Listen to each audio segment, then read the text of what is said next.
Iya, halo.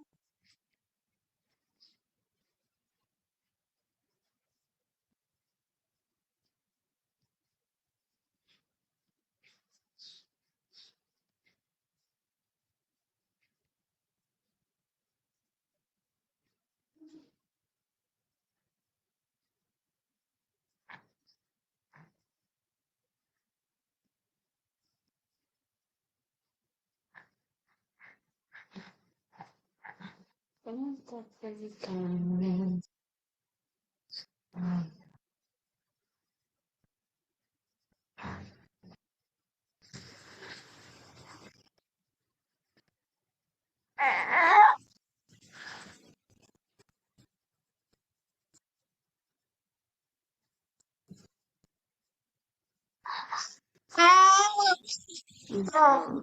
Nah,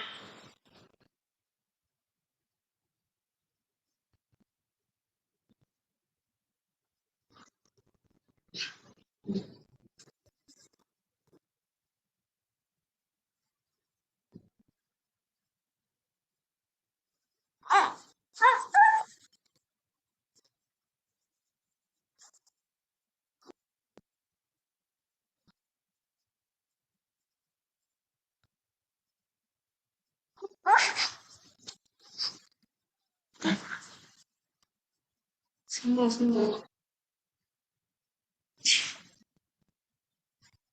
Yuk, langsung open cam, terus saya foto.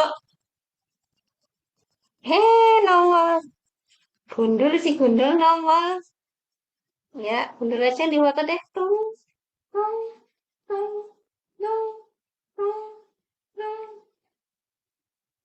Gundul aja yang di foto deh. Tung, tung. Wah, dah, dulu ya. Yuk, open cam segera.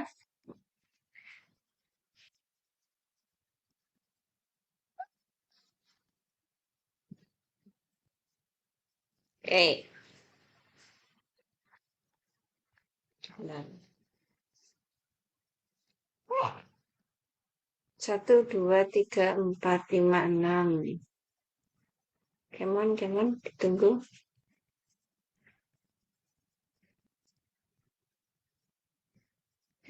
Masih belum banyak.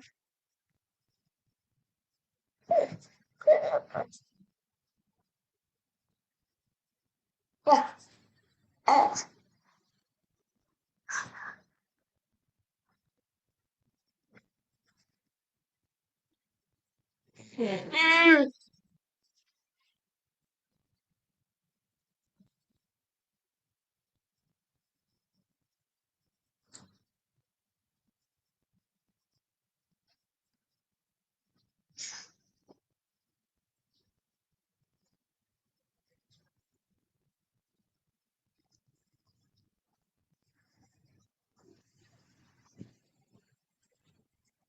bentar ya.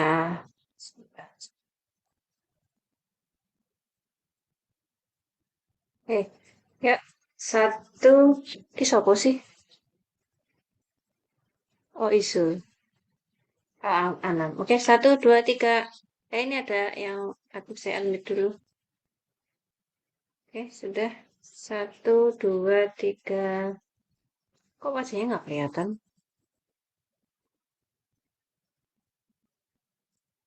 Ya, 1, 2, 3. Skip, cukup. Silakan kalau mau off cam.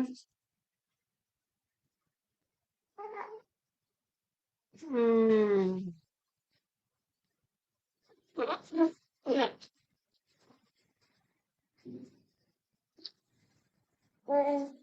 Punten ya, ini saya ada gangguan sedikit. Makanya tadi terlambat masuk link.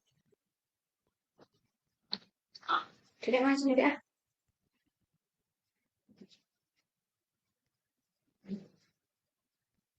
Langsung hari ini mestinya kita masuk ke kimia perairan ya. Ini saya share screen langsung ke mahasiswa. Share screen.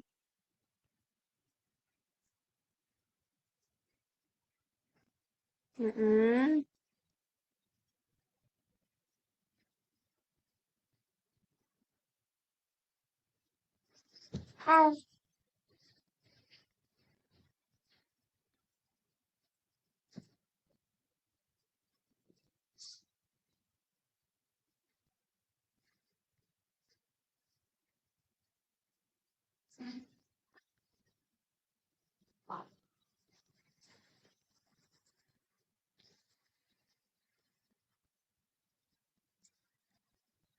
Ya, kemarin pada saat membicarakan pencemaran air atau polusi air ya, itu kita membahas sampai ke beberapa fenomena yang kira-kira eh, muncul setelah ada polusi udara. Apa saja ya? Kemarin kan kita bahas ada efek rumah kaca, kemudian ada global warming, ada perubahan lapisan ozon. Oke. Beberapa fenomena tersebut sebetulnya menarik ya. Menarik juga nanti kamu ketika, oh kamu kebetulan KM ya.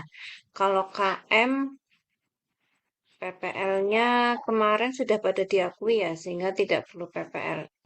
Tapi sebetulnya kalau PPL lebih menyenangkan lagi sih. Jadi kamu sebelum masuk penelitian ya, itu sudah terjun menjadi guru kecil-kecilan. Kalau ngajar yang KM sih, ya karena kita waktunya lama sekali ya, mana-mana nggak diakui. Ya semua ada plus minusnya sih sebetulnya. Tapi kalau saya pribadi, saya lebih suka ketika meskipun dikonversi, saya terjun lagi untuk ke ini ya, ke sekolah, untuk ke sekolah, eh, ngajar ke anak SMP. Karena rasanya ngajar anak SMP dengan SMA feel-nya beda, apalagi berkaitan dengan kompetensi. Lanjut ya. Kemarin bahas itu. Nah, ini saya kasih pertanyaan pengingat mungkin ya. Yang kemarin ini kan minyak kayu putih. Pertanyaan pengingat, masih ingatkah kamu gas-gas apa saja yang terlibat dalam efek rumah kaca? Bisakah kamu menjelaskan kepada saya sebelum saya masuk ke pencemaran air, 4 gas-gas yang terlibat dalam efek rumah kaca, sumbernya apa?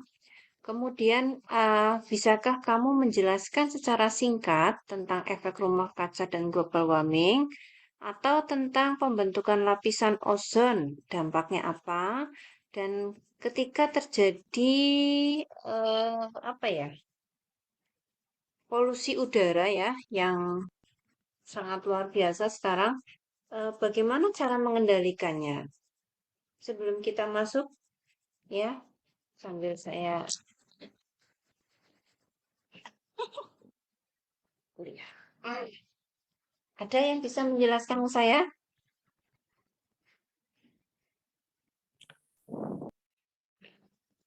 Biasanya nih yang suka jawab Farid, terus Zainuddin, terus apa itu?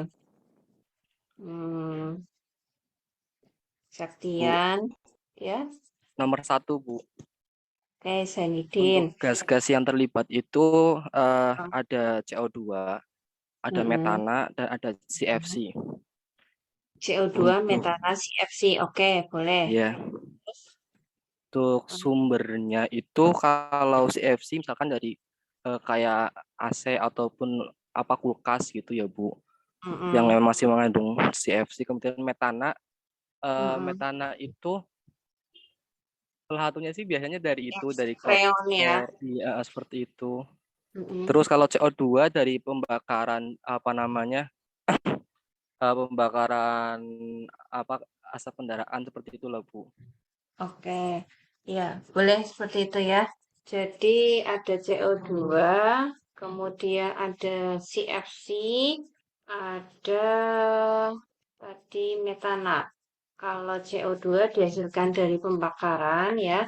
Kemudian kalau CFC kebanyakan dari pendingin ya, yang freon-freon. Kemudian eh, metana diambil dari dekomposisi biogas kotoran-kotoran seperti itu bisa. Tidak ada. Ada lagi sebetulnya gas-gas lain yang bisa ditimbulkan. Kalau tadi Zainuddin menyebutkan setiap menjawab pertanyaan saya ada tambahan plus nilai ya. Zainuddin menyebutkan 3 padahal diminta 4. Sebenarnya kita bisa memperluas lagi. Apa sih contohnya gitu? Kalau nitro gimana? Kalau misalnya dari pupuk buatan, pupuk-pupuk itu kan dia kan banyak ini ya, banyak bahan kimia buatannya. Kalau nitro itu sebetulnya juga bisa.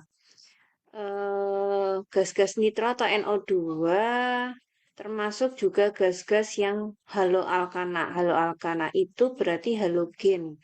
Halogen itu berarti yang ada campurannya dengan gas-gas golongan 7A, FCl, BrI.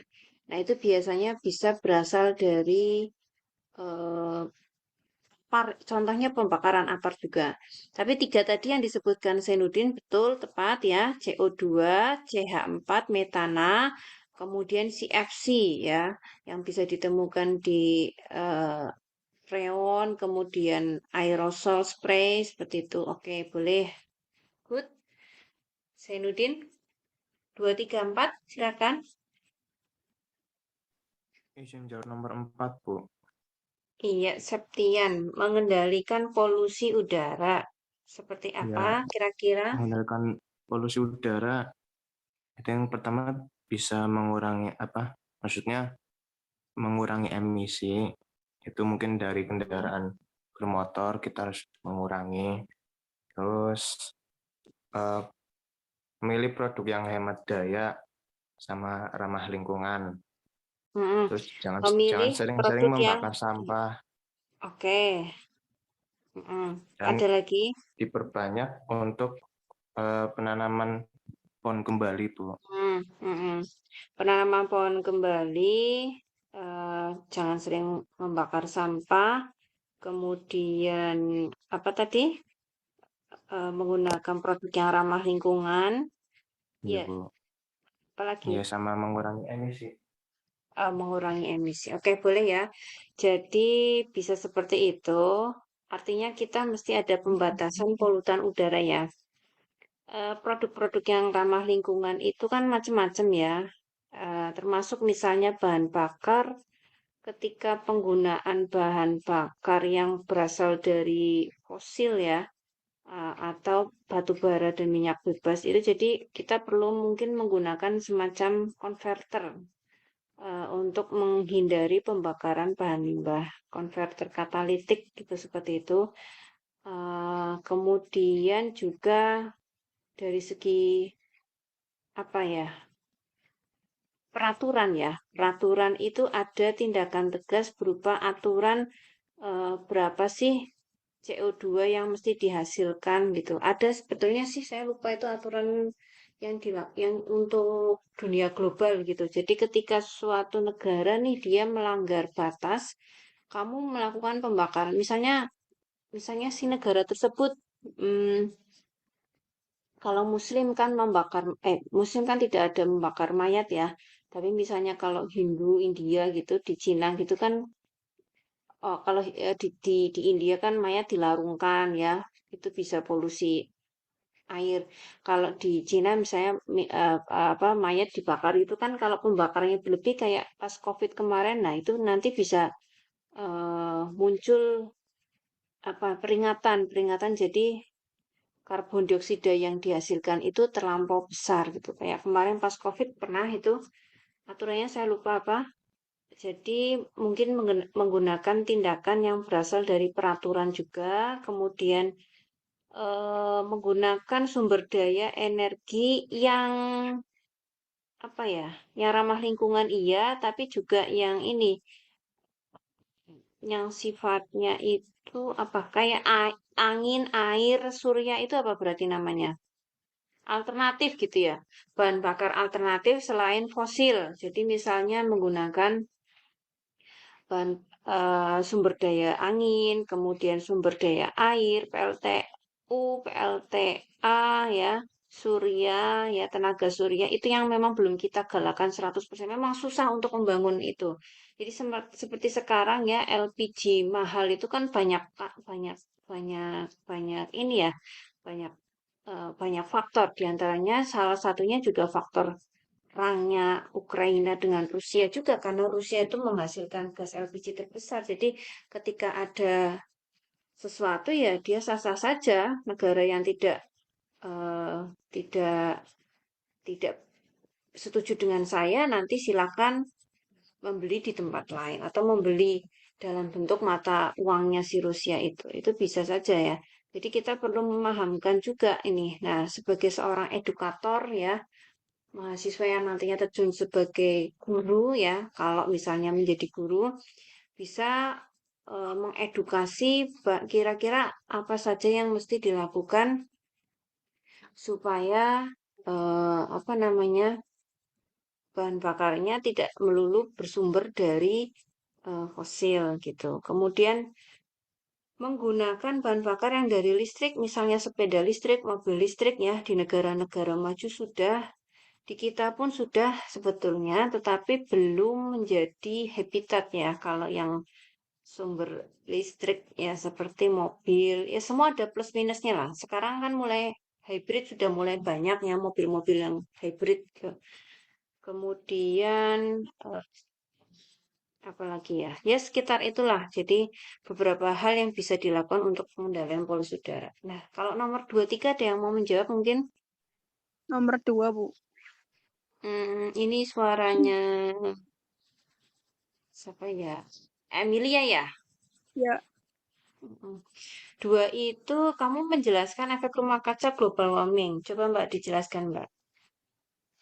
kalau efek rumah kaca itu pemantulan cahaya atau panas yang terperangkap di atmosfer karena adanya gas-gas. Jadi kata Kalau kuncinya panas yang terperangkap di atmosfer ya. Panas yang terperangkap di atmosfer itu kalau efek rumah kaca itu. Jadi kata kuncinya itu kalau sudah menuliskan kata kunci itu udah betul. Jadi efek rumah kaca itu terperangkapnya panas di atmosfer bumi. Oke, terus kalau pemanasan global adanya peningkat suhu bumi karena efek rumah kaca. nah, jadi karena efek rumah kaca yang berlebih itu ya, terus menerus akhirnya terjadi peningkatan suhu. Nah, terjadi peningkatan suhu itu secara global yang kita sebut sebagai global warming. Oke, boleh boleh. Kemudian apa dampaknya kira-kira?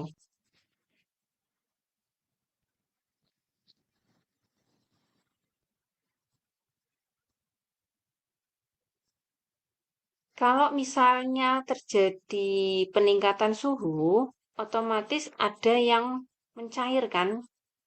Iya, Ada Bu. yang meleleh tuh. Nah, yang meleleh apa? Es, Bu. Tutup. Lapisan es kutub ya bisa mencair. Mencairnya mungkin sedikit hanya 5 cm, tapi 5 cm itu selama sekian tahun ya bahaya ya. Kenaikan mungkin tidak sampai 100 derajat, cuma 5 derajat mungkin. Tapi kan kalau terus-menerus kan bahaya juga sebetulnya.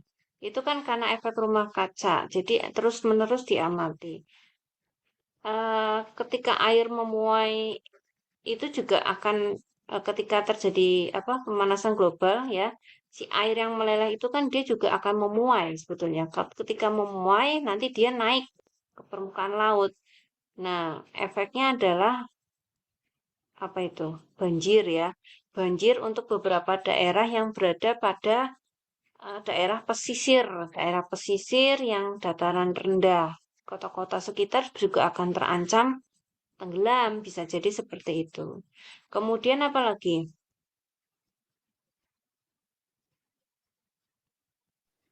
Apakah mungkin menyebabkan kekeringan juga? Iya, Bu. Ketika ada, jadi kekeringan juga bisa terjadi ya. Ketika ada peningkatan suhu, itu bisa menyebabkan penurunan curah hujan. Sebagai contoh, hanya 3 derajat saja suhunya meningkat, bisa jadi 10% terjadi penurunan curah hujan. Nah, untuk beberapa kota tentu saja ini akan menyebabkan terjadinya kekeringan. Apalagi kalau pada efek pada tumbuhan tanaman bisa enggak? Bisa, Bu. Apa kira-kira? Dari efek kekeringan itu dia akan mengurangi fotosintesisnya enggak?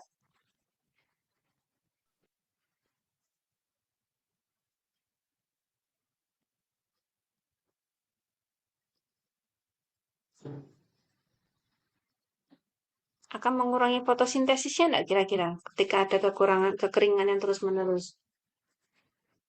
Ketika uap air yang turun cepat menguap, kan dia akan mengganggu juga itu proses fotosintesisnya. Jadi hijau daunnya juga tidak akan terbentuk sempurna, padahal hijau daun itu klorofil yang membuat dia bisa memfotosintesis toh. Jadi dia juga bisa mengurangi fotosintesis tanaman, termasuk pertumbuhan tanaman akan berkurang karena kekeringan yang berlebih. Nah, kalau pada hewan apa ya kira-kira? Sama ya seperti itu ya. Eh, kalau panas berlebih juga bisa memunculkan banyak hama juga sih. Kemudian apa lagi kira-kira? Iklim apakah akan berubah? Iya. Iya. Iklim tentu saja yang akan sangat diprediksi gampang berubah ya, karena adanya efek global warming ini. Jadi mungkin antara musim hujan dan kemarau untuk kita negara yang berada di dua musim ya, itu akan berbeda ketika SD ini musim hujan setiap tahun, setiap bulan ini. Musim kemarau ya sekarang sudah tidak bisa. Kemudian kalau di negara 4 musim misalnya, musim seminya juga kadang eh, mundur, maju lebih awal gitu. Termasuk mungkin ketika kondisi sekitar lebih hangat ya, itu juga bisa mempercepat degradasi mikroba bahan organik. Kenapa? Karena akan terjadi peningkatan karbon dioksidanya. Nah, suhu malam juga akan meningkat lebih banyak nih daripada suhu siang hari. Karena gas rumah kaca ini mencegah panas keluar pada malam hari. Jadi banyak sekali efeknya. Ketika nanti disuruh menjelaskan, saya kira kamu sekarang sudah bisa mulai menggali apa saja sih dampak dari rumah kaca dan global warming. Nah, sekarang kalau tentang ozon.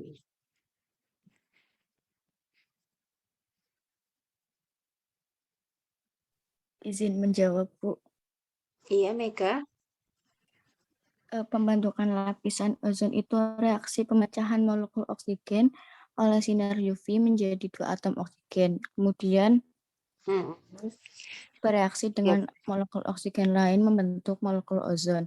Nah, dampaknya salah satunya itu meningkatnya radiasi ultraviolet sehingga dapat mengakibatkan penyakit kanker, katarak, dan penuaan dini.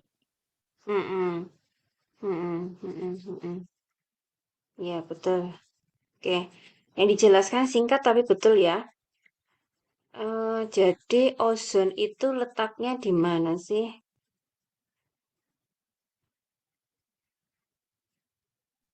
Stratosfer, ya, Bu. Stratosfer ya. Jadi ada yang di stratosfer, ada yang troposfer ya. Jadi stratosfer.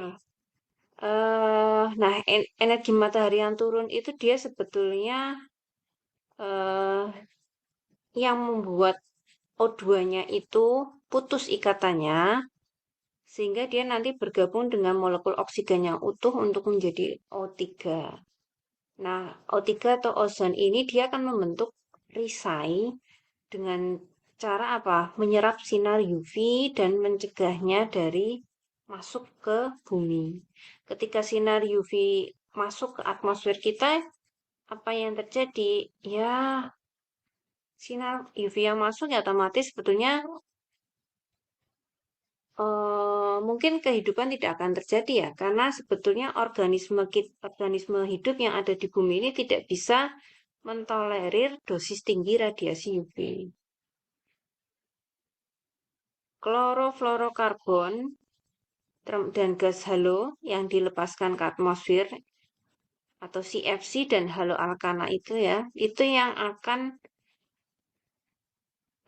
gas-gas yang paling rawan untuk menghancurkan pelindung ozon. Lubang ozon terdeteksi di mana sih?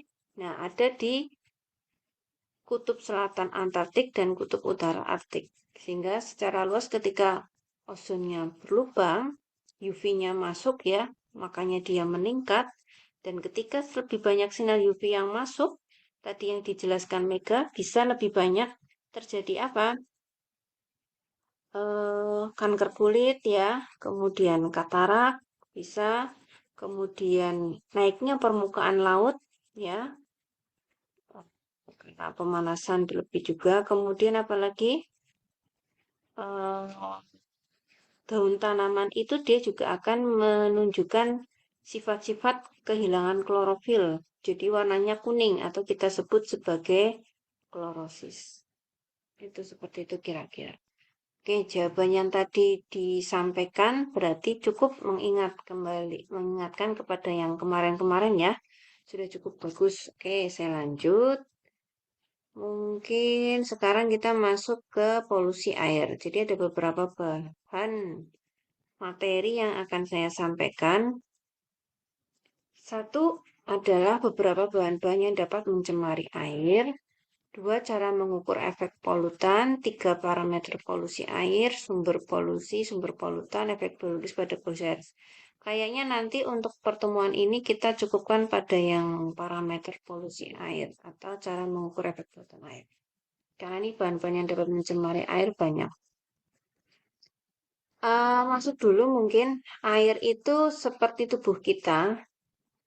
97% tubuh kita itu kan isinya air ya, 90% lebih isinya tubuh kita adalah air. Maka itu ketika kita berpuasa, fasting, menahan lapar mungkin bisa, tapi menahan haus itu yang perlu ini ya, perlu usaha lebih. Sehingga akan lebih baik ketika puasa itu yang diperbanyak air putih, bukan air teh atau air kopi. Kenapa? Air kopi itu dia diuretik ya, atau dia akan menyebabkan terus-menerus buang air kecil ya. Jadi kalau kamu banyak minum kopi, banyak minum teh itu ada plus minusnya. Kalau tidak diimbangi dengan air putih, bisa jadi nanti dia akan membentuk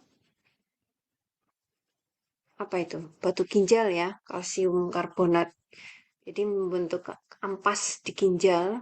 Ya, kalau tidak diimbangi air putih, apalagi kerjanya, misalnya sudah kerja berlebihan, tapi kalau air putihnya banyak, maka akan dihancurkan itu ampas-ampas itu. Dan yang diserap memang yang dibutuhkan sebetulnya ya air putih itu. Gitu. Sama seperti tubuh kita, badan bumi ya, itu 97% terisi oleh air. Tapi sebetulnya airnya bukan air yang bisa langsung kita minum. Atau air yang tawar ya. Jadi airnya itu kebanyakan adalah air asin. Hanya kira-kira 1% air yang berupa air permukaan dan air tanah yang bisa digunakan untuk kebutuhan hidup sehari-hari. Jadi air yang seperti ini dia juga perlu pengolahan lebih lanjut. Makanya nanti kita mengenal bagaimana mengolah air dari segi biologis, fisika, kimia, ya. Nah, distribusi air di suatu negara itu juga tidak merata ya. Seperti Timur Tengah dengan negara kita Indonesia, tentu saja distribusi airnya berbeda dengan negara kita yang tropis, yang kandungannya lebih banyak, curah hujannya lebih banyak juga dibandingkan dengan yang Timur Tengah. Jadi ada yang tersedia cukup, ada yang terbatas, ada juga yang kering sepanjang tahun. Persediaan air dipengaruhi oleh apa? Curah hujan, kecepatan aliran air. Jadi semakin cepat aliran air dia semakin kembali melalui proses yang hidrologi, daya serap tanahnya bagaimana, kemudian kapasitas penyimpanan air juga mempengaruhi, transportasi dan penyebaran persediaan air, kecepatan hilangnya air melalui penguapan dan transpirasi. Jadi persediaan air dipengaruhi kira-kira kurang lebih oleh ini. Bagaimana curah hujan tersebut, bagaimana kecepatan aliran air, bagaimana daya serap tanahnya, bagaimana kapasitas penyimpanannya, bagaimana transportasi dan penyebaran persediaan airnya, dan seterusnya. Nah, sekitar 64% air hujan menguap dan bertranspirasi. Kalau kamu tinggal di daerah yang sekitar sungai ya, apakah air yang di sungai itu langsung bisa digunakan? Kan tidak ya. Kecuali kalau mau digunakan untuk mencuci baju silakan. Tapi ya mencuci baju, limbah deterjennya bisa mengotori menjadi polusi. Tapi kalau untuk minum dan seterusnya akan lebih baik lagi mengalami proses lebih lanjut. Kecuali misalnya kalau air gunung, air sumber gunung, dia pasti masih terjamin keasliannya, mineralnya juga masih ada. Nah, kapan sih air itu dinyatakan telah terpolusi? Sama seperti definitif yang polusi yang seperti yang lain. Jadi ketika sifat normal airnya itu sudah berubah, kalau apalagi berubahnya di atas ambang batasnya, maka dia dikatakan terpolusi. Nah, masalah yang timbul apa saja bisa menyangkut ke perubahan beberapa hal, baik bentuk fisiknya, aktivitas biologisnya, maupun kimianya. Bahan-bahan apa saja yang dapat mencemari air? Limbah organik itu bisa mencemari air. Ureanya membutuhkan oksigen. Limbah penyebab penyakit, nutrisi, bahan kimia beracun, senyawa persisten, senyawa radioaktif, senyawa anorganik, panas, sedimen. Senyawa persisten itu apa sih? Senyawa persisten itu senyawa yang dia punya sifat lama sekali terurainya. Nah, 9 bahan ini kurang lebih dia bisa mencemari air. Baik limbah organik maupun senyawa organik. Nanti saya coba jelaskan satu persatu ya. Nanti bisa digali lagi. Ada bahan kimia persisten. Itu bahan kimia yang dia bertahan lama di lingkungan. Artinya perureanya supaya kembali normal itu lama. Contohnya adalah pestisida. Pestisida ini termasuk salah satu contoh bahan kimia yang persisten. Karena apa? Pestisida itu termasuk yang tidak begitu larut dalam air. Tapi dia mudah larut dalam lemak. Nah, ketika terakumulasi dalam konsentrasi yang tinggi, terakumulasi itu terkumpul, maka bisa menyebabkan terjadinya kerusakan jaringan. Sehingga mempunyai kecenderungan biomagnifikasi. Nanti kita jelaskan biomagnifikasi itu apa. Nah, bahan kimia persisten itu dia bisa terdegradasi secara lambat atau tidak sama sekali. Jadi lama sekali. Nah, oleh karena itu biasanya menghitung bahan pencemar yang limbah, misalnya limbah pestisida itu kita menggunakan ukuran ppm ya, part per million, kecil sekali ukurannya. Kecil, kelihatannya kecil, tapi dia akan sangat sulit untuk terurai. Atau mungkin tidak sama sekali. Termasuk sepertinya ini ya mikroplastik ya, yang kemarin ditemukan pada beberapa makhluk hidup air, contoh ikan. Kemarin banyak ditemukan di mikroplastik kecil-kecil itu tidak hancur ya. Coba kalau masuk ke tubuh kemudian sampai ke paru-paru manusia. Kemarin saya baca ada tuh sampai paru-paru manusia. Jadi diadakan survei autopsi ya. Ternyata di paru-parunya ketika diotopsi beberapa yang disampelkan itu masih ada nih mikroplastik. Nah, pembahasan seperti mikroplastik seperti itu sebenarnya ada dalam bahasan SDGs, Sustainable Development Global. Jadi kampanye kita untuk mengurangi penggunaan plastik. Kalau kalian penggunaan plastik ya sederhananya gampang sih sebetulnya dari diri sendiri ya, baru sampai ke orang lain. Kalau saya pergi-pergi saya bawa plastik sendiri, bawa tas sendiri gitu. Jadi mengurangi plastik gitu. Kadang-kadang plastik digunakan untuk wadah-wadah tertentu yang susah ya, kayak popok dia kan harus dipisahkan ya. Kemudian apa itu? Kayak kembali lagi. Nah, DDT dan endrin itu sebagai contoh pestisida yang persisten. Kenapa? Ya karena dia termasuk yang sangat sulit terurai. DDT dan endrin. DDT itu apa ya? DDT termasuk pestisida toh? Enggak. Iya, Bu. Hmm, Fluorobakteri. iya. Sebentar. Dulu itu saya ninggal.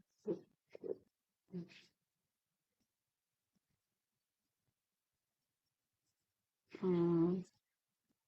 Hmm.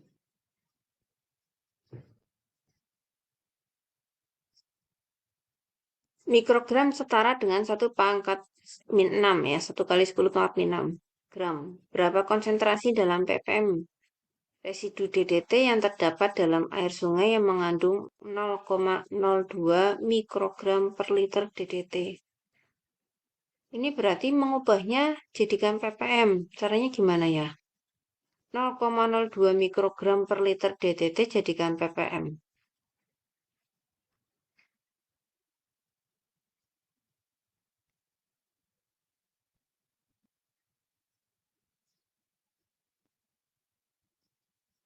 Kira-kira seperti apa?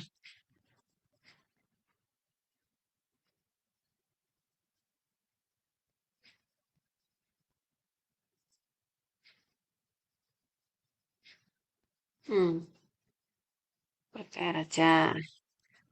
Jelas ini nanti dikalikan 10/6, jadikan ppm 10/6. Artinya berapa? ppm. Sama aja sebetulnya.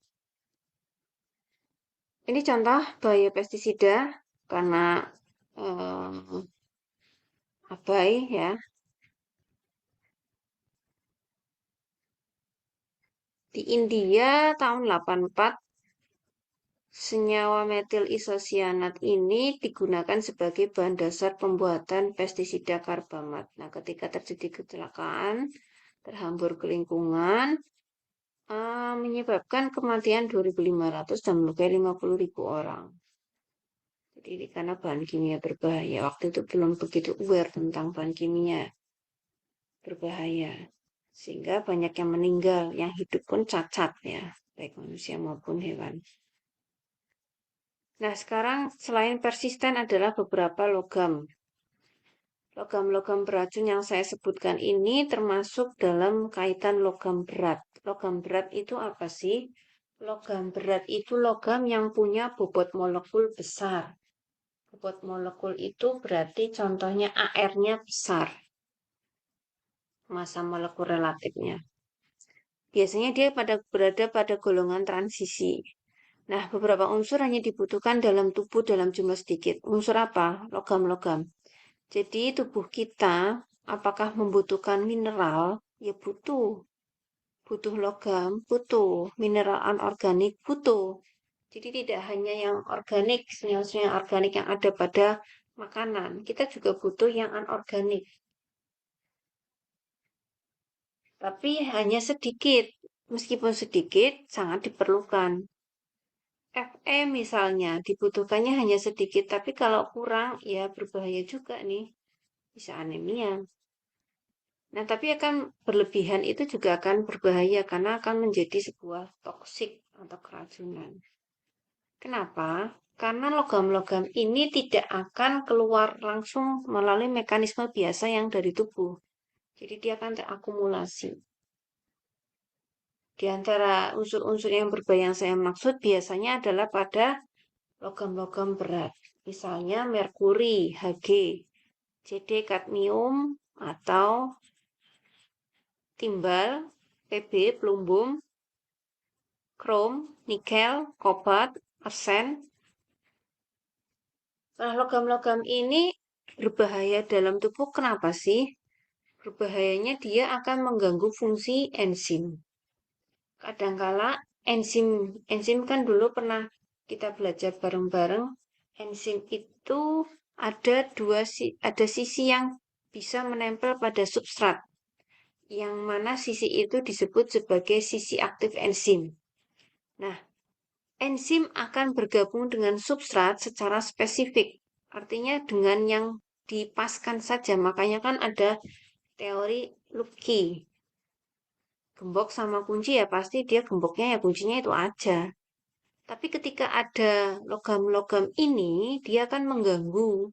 Mengganggu apa? Mungkin bisa shape-nya si substrat. Jadi sisi aktifnya ada yang berubah. Jadi dia mengira bahwa itu adalah substratnya, padahal dia adalah logam.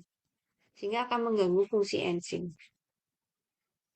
Enzim kan fungsinya sebagai biokatalisator ya, mempercepat tubuh, mempercepat reaksi-reaksi biokimia sel tubuh.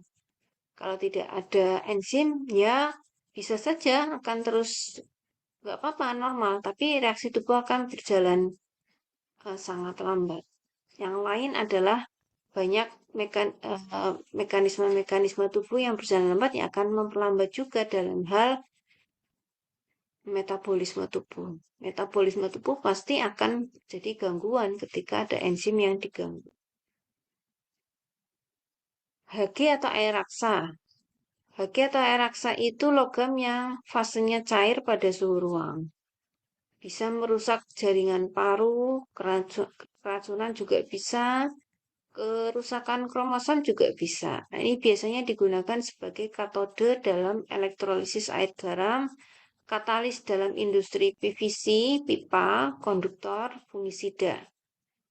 Nah, kasus Minamata disease ya, itu termasuk kasus keracunan merkuri yang pernah terjadi di Jepang.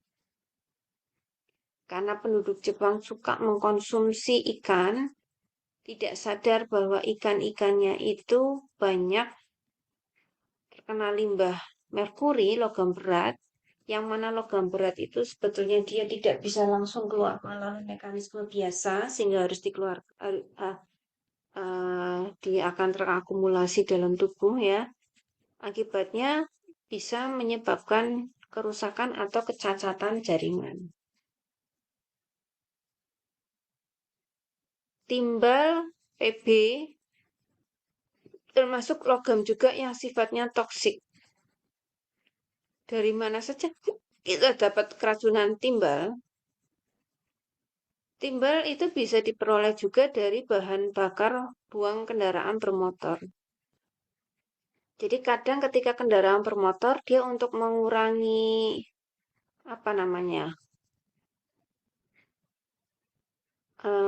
ketukan ya. Bukan ketukan. Yang dulu SMK siapa ya? Jadi kan perlu ditambah yang namanya zat aditif. Kalau dulu dinamakan tetraetilit. Tetraetilit itu lead itu Pb ya, timbal ya. Sedangkan Pb itu bersifat racun. Nah, kalau ketika gas buangnya itu lewat misalnya langsung dihirup oleh kamu atau menempel pada tanaman, kangkung misalnya atau bayam ya, yang ada pada pinggir-pinggir jalan raya itu, bisa saja dia akan terakumulasi di situ. Pb termasuk juga logam berat yang sifatnya sangat toksik. Ya, di situ contohnya. Kadmium ini berbahaya karena dia punya kemampuan menggantikan zinc. Zinc itu sangat berkaitan dengan proses pertumbuhan. Zinc ya. Mineral-mineral khusus ini dia sangat berperan khusus terhadap pertumbuhan. Tapi kadmium ini dia punya peran, dia bisa menggantikan zinc. Nah, kelebihan kadmium bisa menyebabkan contoh penyakit itai-itai. Jadi kalau orang zaman dulu banyak begini, ya, bungkuk, mungkin sesuatu hal yang biasa ya. Tapi sebetulnya mungkin juga karena keracunan logam berat. Nah, ada beberapa konsentrasi maksimum logam berat yang diizinkan. Biasanya kalau pada air permukaan itu air yang kita gunakan langsung, itu masuk dalam kelas A, B, C. Berapa miligram per liter. Berikutnya adalah limbah nutrisi. Menurut FDA atau Food Drug Association, deterjen, sampah organik yang berasal dari rumah tangga dan berbagai industri, itu termasuk contoh limbah nutrisi. Nah, apa sih perbedaan antara sabun dan deterjen?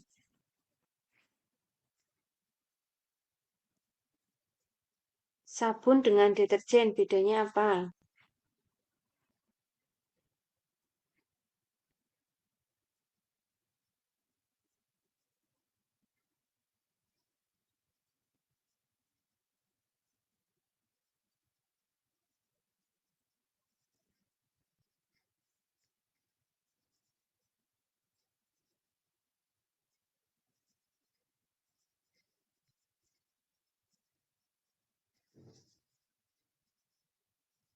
Kalau bikin sabun, kamu pernah?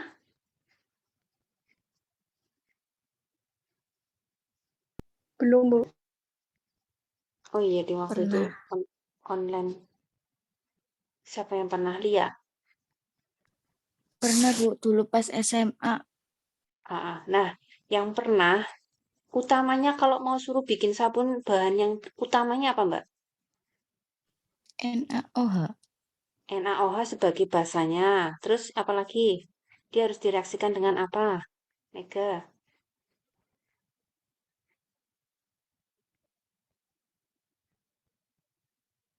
Dengan minyak. Dengan minyak, karena minyak di situ sebagai asam lemak ya. Kalau deterjen bagaimana?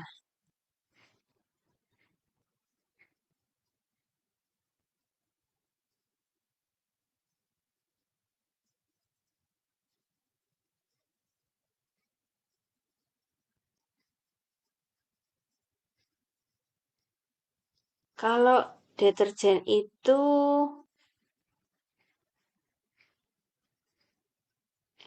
jadi kayak sabun tadi kan minyak ya. Minyak itu kan kita bisa pakai minyak zaitun, minyak apa ya? Minyak dari biji jagung juga bisa sebetulnya. Minyak dari talau, minyak babi juga bisa. Kalau yang nggak halal ya. Minyak kelapa. Kelapa ya. Jadi bisa menggunakan bahan alami ya. Yang tidak alami hanya NaOH-nya. NaOH harus pakai. Jadi yang kalau bikin sabun itu entah NaOH entah KOH harus pakai karena memang harus pakai basa kuat. Tapi kalau deterjen itu sebagian besar berupa bahan kimia sintetis ya. Jadi dia ada surfaktannya juga. Eh kalau secara umum proses pembuatan sabun itu kan kita sebut sebagai saponifikasi. Mencampurkan antara asam lemak dengan basa. Kalau untuk yang perbedaan ya, kalau untuk sabun itu bisa menggunakan pengawet dari bahan alami bisa. Tapi kalau deterjen ya lebih banyak menggunakan karena surfaktan bahan aditifnya ya bisa ditambahkan antibakteri, kemudian pewangi buatan gitu. Apalagi kira-kira ya?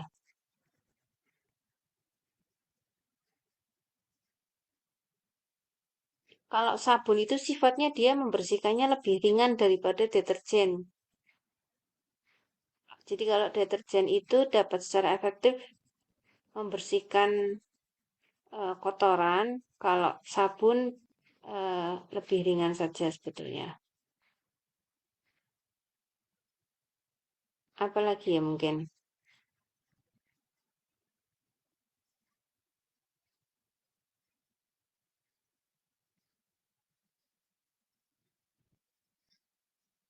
Keduanya itu apakah memiliki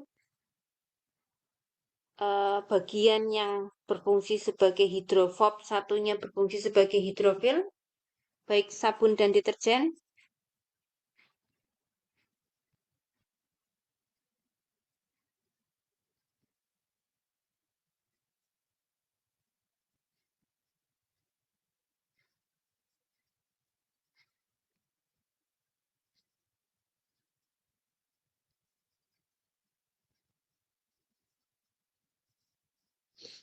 sabun dan deterjen apakah mempunyai bagian yang hidrofob dan hidrofil?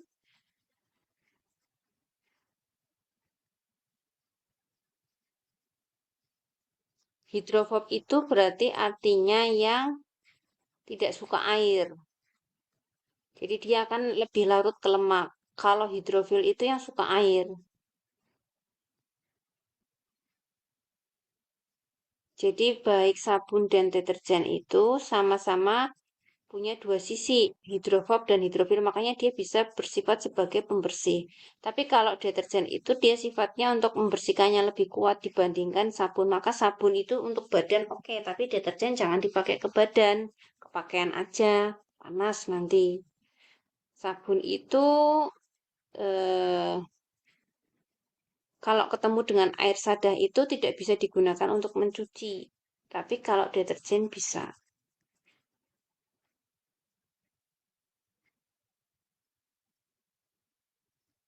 Ini limbah nutrisi, contohnya adalah pada deterjen dan sabun.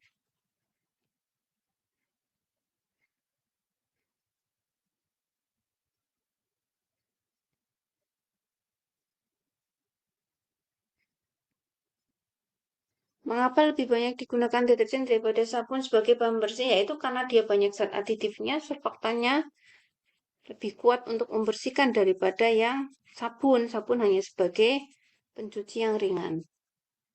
Oke. Kemudian, bagaimana dampak limbah nutrisi terhadap perairan ya? Karena misalnya banyak mencuci di sungai. Bisa terjadi peristiwa yang kita sebut sebagai eutrofikasi. Apa eutrofikasi? Eutrofikasi itu adalah keadaan di mana banyak tanaman air, contoh teratai ganggang itu tumbuh yang secara tidak terkendali, tumbuh berlebihan sampai muncul pendangkalan badan air. Apa efeknya? Ketika terlalu banyak tumbuhan air, tanaman air, yang karena efek eutrofikasi itu, maka fotosintesis untuk tanaman-tanaman yang air yang berada di dalam itu juga akan berkurang karena sinar mataharinya tidak masuk langsung ke air. Sehingga menyebabkan terjadinya peningkatan BOD, biooksigen demand. Kemudian banyak tanaman yang mati dan tenggelam pada dasar badan air. Kenapa banyak yang mati? Ya karena terhambat fotosintesis. Kenapa terhambat fotosintesis? Karena cahaya matahari yang masuk terhalang oleh tanaman-tanaman algal bloom itu. Nah, ketika tanaman tersebut mati, bangkainya menjadi endapan-endapan, ya sedimentasi, sampah. Akibatnya apa? Ketika produsen air itu terganggu, konsumennya si makhluk-makhluk hidup air itu ikan ya juga akan ikut terhambat pertumbuhannya.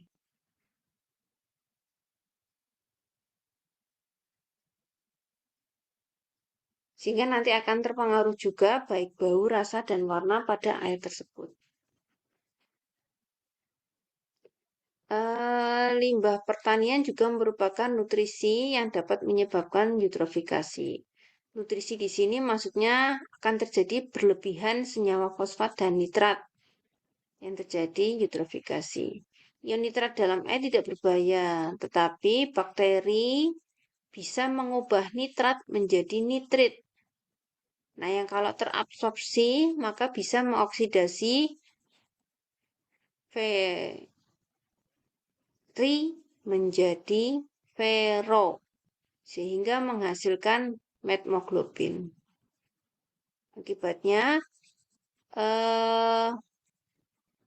hemoglobin secara normal itu kan dia punya sifat mengikat oksigen.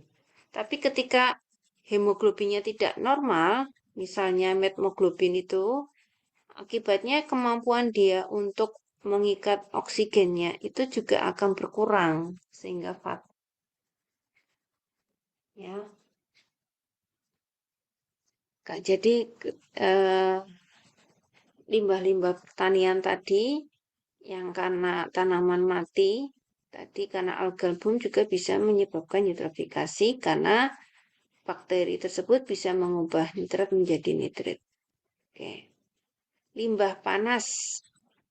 Nah, bagaimana pengaruh suhu terhadap kelarutan oksigen dalam air? Apa efeknya terhadap kehidupan organisme air? Suhu terhadap kelarutan oksigen dalam air bagaimana?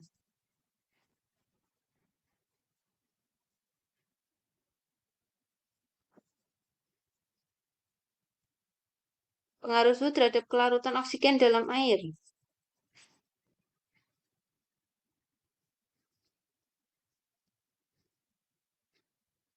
Semakin besar suhu, apakah kelarutan gas oksigennya yang dalam air semakin besar?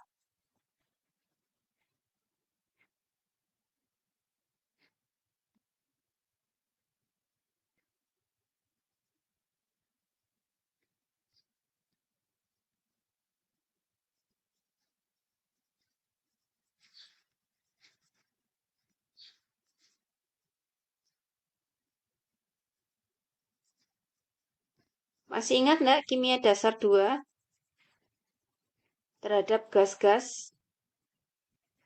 Suhu, bagaimana pengaruh suhu dan kelarutan gas? Kalau suhunya naik, kelarutannya turun, Bu. Nah, berbanding terbalik. Ketika suhunya naik, kelarutannya justru turun. Ketika suhunya turun, kelarutan gas oksigennya justru naik. Ya, itu beberapa sifat khusus yang ada pada padahal kelarutan oksigen ini penting ya untuk menentukan berapa kadar oksigen terlarut dalam air. Besarnya kandungan oksigen di dalam air di suatu perairan ya itu yang menentukan kehidupan organisme air.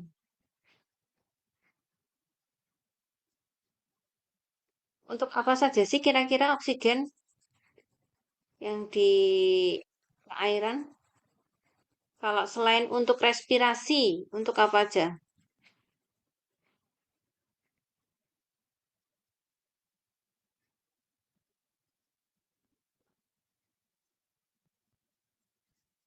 Proses perurean dan ya fotosintesis bisa. Kemudian apalagi proses perurean dan perombakan bahan organik itu juga membutuhkan oksigen enggak? Kalau nggak butuh busuk. Membutuhkan. Kalau tidak butuh busuk. Jadi bahan organik ya, materi-materi organik itu dia juga bisa terurai dengan oksigen terbatas, tapi dia akan menyebabkan bau yang tidak sedap. Apalagi akan mempengaruhi fungsi fisiologis dan lambatnya pertumbuhan ikan juga sebetulnya. Mempengaruhi kesehatan ikan ya, menambah ya nafsu makannya ikan dan seterusnya kalau dari segi perikanan gitu.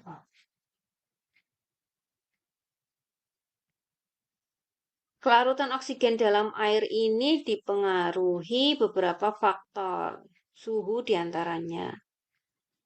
Tapi yang lain bisa kadar garam, pergerakan air, luas permukaan perairan juga, tekanan atmosfer juga. Ketika air mengandung lebih banyak oksigen terlarut, maka bisa jadi oksigen tersebut sifatnya super jenuh. Jadi harus apa ya? Harus pas gitu ya. Oke. Efeknya terhadap organisme air sudah ya. Nah, terus bahan yang berikutnya yang mempengaruhi polusi air adalah organisme patogen sedimen. Penyakit apa saja yang bisa ditimbulkan dari bakteri patogen? Bakteri patogen contohnya apa?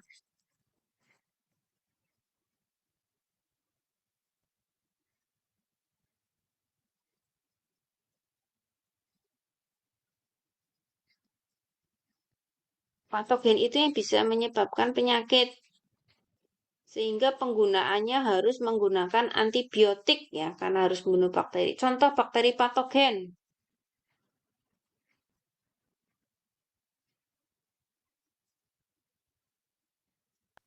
Salmonella. Escherichia Betul. coli, Bu. Ya, Salmonella, Escherichia coli, betul. Salmonella typhosa. Tipes. Kalau influenza, bakteri patogen bukan?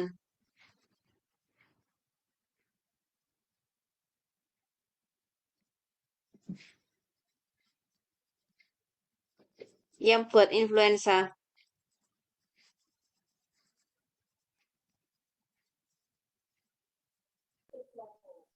Virus itu ya, bukan termasuk bakteri patogen.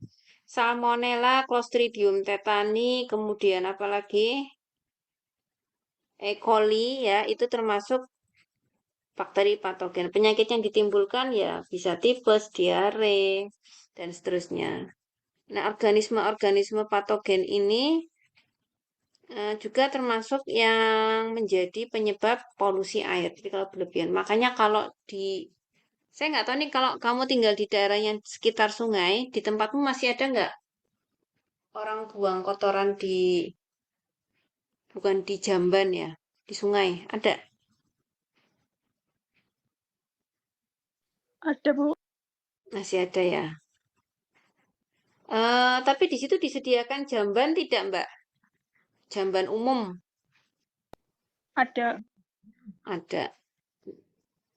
Ya, itu menjadi masalah bersama ya, karena ternyata tidak semua welcome dengan pembuatan jamban di dalam rumah.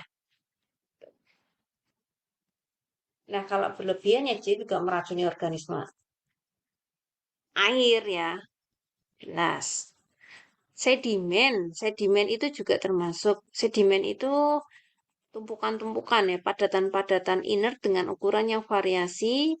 Dia muncul bisa akibat dari erosinya permukaan tanah, baik karena tiupan angin, banjir, maupun dari air irigasi. Jadi keberadaan sedimen dapat meningkatkan polusi air, caranya bagaimana?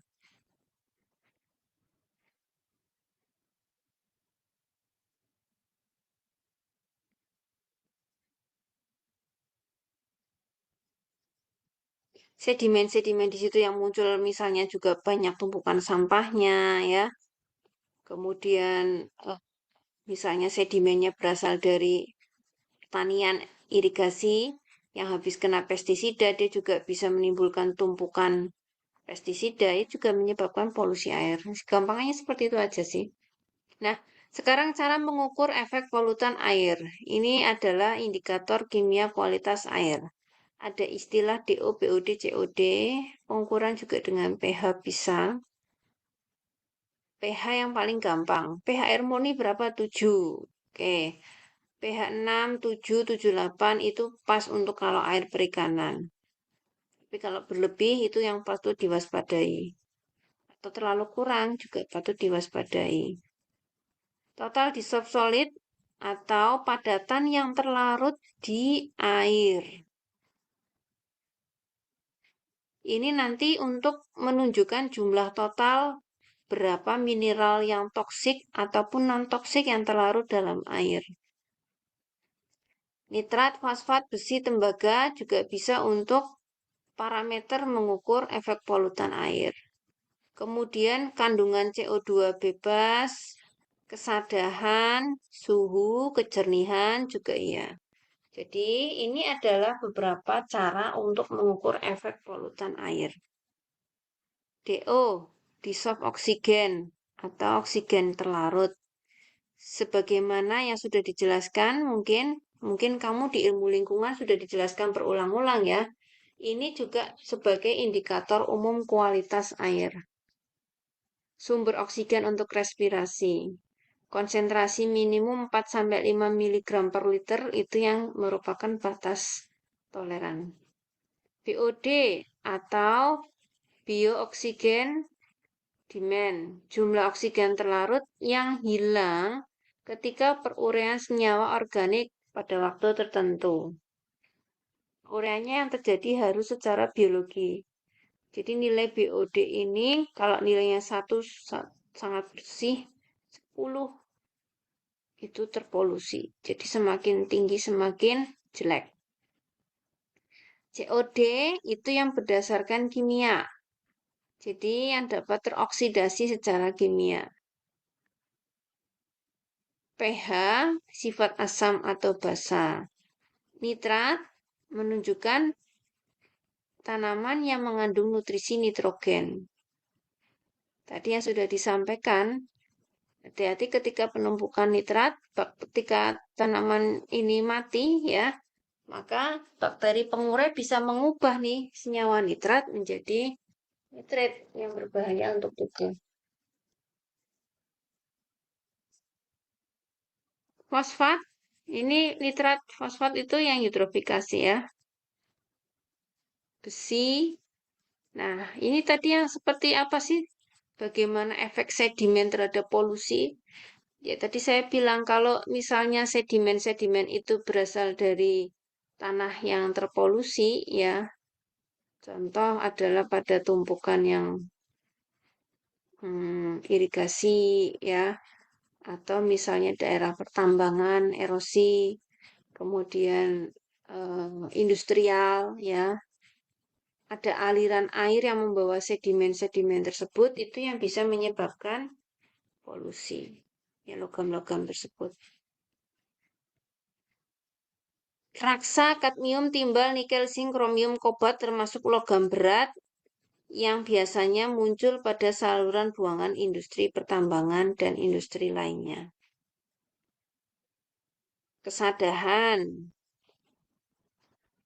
lunak, sadahan keras, nanti kita cek ini. Jadi ini menunjukkan jumlah ion kalsium dan magnesium yang berkombinasi dengan sulfat, klorida, dan bikarbonat. Kesadahan pada air alam umumnya disebabkan karena munculnya kalsium karbonat CaCO3. Tingkat kesadahan ada yang membagi sebagai lunak sampai sangat kuat, ada juga yang keras sedang, ada juga. Suhu ya, karena termal, biasanya karena pembuangan limbah termal, pembuangan limbah reaktor yang panas ya, sehingga terjadi peningkatan suhu pada badan air. Ini juga bisa ya.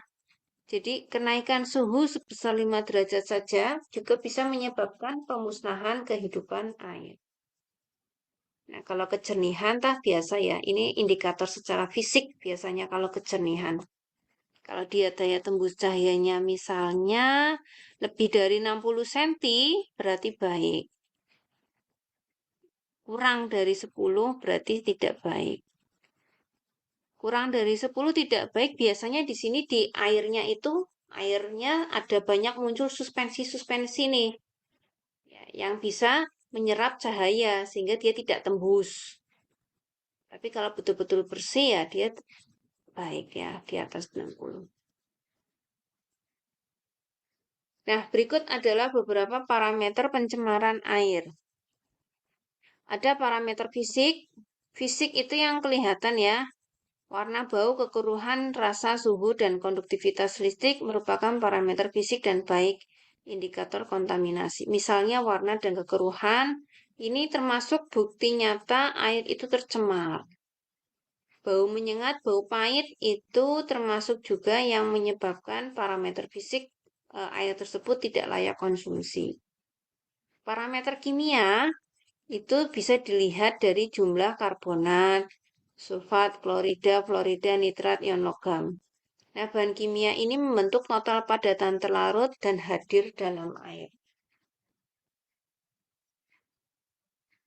Parameter biologi. Misalnya materi-materi seperti ganggang, jamur, virus, protozoa, bakteri. Jadi keberadaan mereka itu dipengaruhi juga oleh keberadaan polutan. Bahan pencemar di air dapat menyebabkan pengurangan populasi baik yang lebih rendah maupun lebih tinggi pada kehidupan tumbuhan dan hewan. Jadi secara singkat, sebetulnya parameter biologis ini pengaruhnya tidak langsung terhadap jumlah pencemaran dalam air dibandingkan dengan yang kimia dan fisik. Nah, sumber polutan air ya. Jadi nanti kita bahas pertemuan berikutnya. Nah, oke, ada pertanyaan mungkin? Belum, Bu. Belum ya. Ini pertanyaan berikutnya lagi. Pertemuan berikutnya kita masih membahas tentang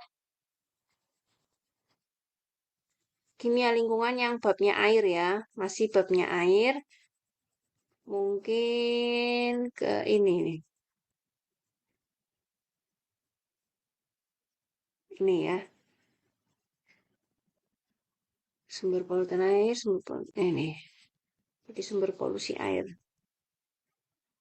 Apakah ada yang mau disampaikan atau ada saran, kritik barangkali? Silakan.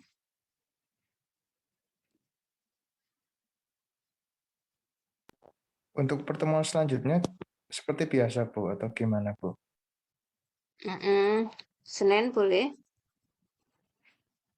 Senin boleh. Kalau kemarin Senin tuh saya cabut gigi nggak bisa itu. Senin besok bisa. Kamu kan ini kan baru berapa pertemuan sih, Mas? Ini kita, Mbak Farah. 4. Apa 3? Lupa saya.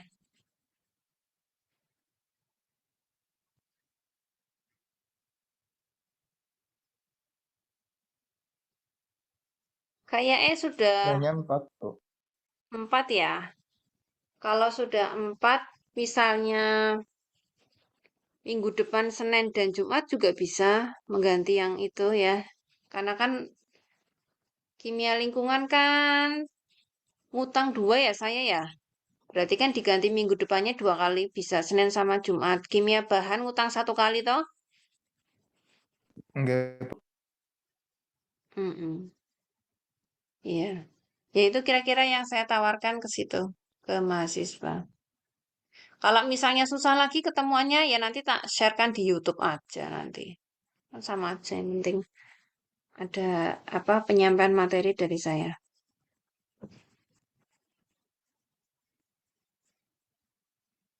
Cukup mungkin itu?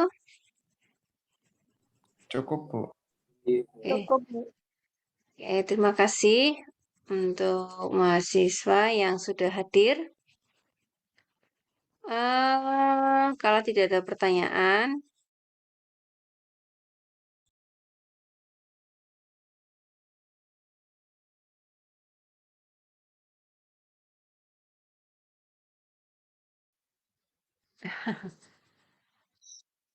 iya, di bulannya baterainya entong.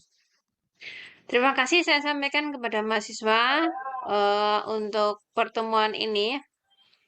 Mungkin karena UTS-nya diundur ya, bisa jadi UTS-nya itu sampai ke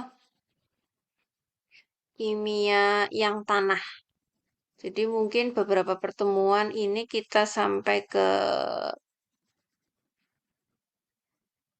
kimia air ya. Kimia air mungkin besok sudah selesai nih. Jumat mungkin sudah masuk ke kimia tanah. Izin tanya, Bu. Nah, Kan untuk luaran apa namanya proyeknya kan kita belum Bu, kok ya, belum dikirim-kirim ya, buku. Bu? Iya, gawenaken teman Mas. Insya Allah, tenang aja. Batas pengumpulannya kan yudisium ya. Nggih, Bu.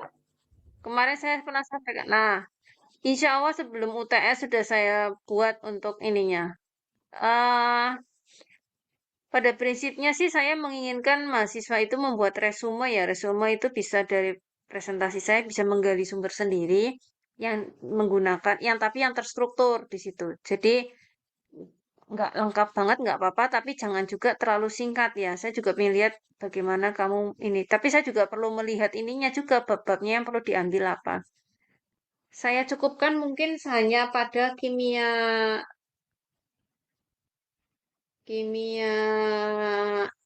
pencemaran udara ya. Jadi kimia yang bab udara, terus babnya air sama tanah.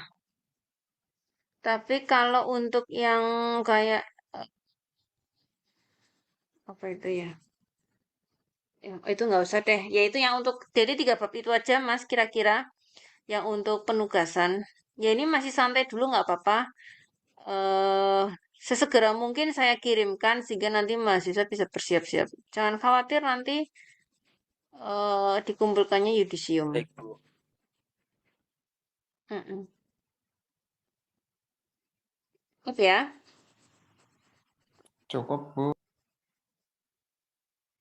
Terima kasih untuk kehadiran mahasiswa. Saya akhiri dulu. Assalamualaikum warahmatullahi wabarakatuh. Waalaikumsalam Waalaikumsalam warahmatullahi warahmatullahi wabarakatuh. Terima kasih, wabarakatuh. Bu. Terima kasih.